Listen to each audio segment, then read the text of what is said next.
ಊರು ಕೇರಿಯಲ್ಲಿ ನಡೆಯುತ್ತಿದೆ ದೇವರ ಹೆಸರಲ್ಲಿ ಅನಾಚಾರ. ಏಡುಗುಂಡಲವಾಡ ವೆಂಕಟರಮಣ ಗೋವಿಂದ ಗೋವಿಂದ. ಕಾನೂನಿನ ಅಡಿಯ ಟ್ರಸ್ಟ್ ದೇವಸ್ಥಾನವನ್ನ ಮಾಡಿಕೊಳ್ಳದೆ ವಂಚನೆ.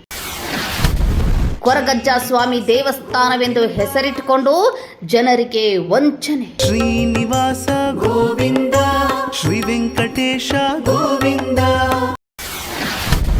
ದೇವರ ಹೆಸರಲ್ಲಿ ಹಣ ಪೀಕುತ್ತಿದ್ದಾನೆ ಡೊಂಗಿ ಪೂಜಾರಿ.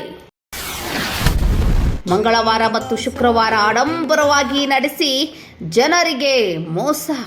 ಏಡುಗುಂಡಲವಾಡ ವೆಂಕಟರಮಣ ಗೋವಿಂದ ಗೋವಿಂದ.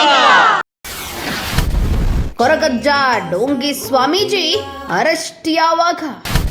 ನಿರೀಕ್ಷಿಸಿ ಅತಿ ಶೀಘ್ರದಲ್ಲಿ. ಭಾಗವತ ಪ್ರಿಯ ಗೋವಿಂದ.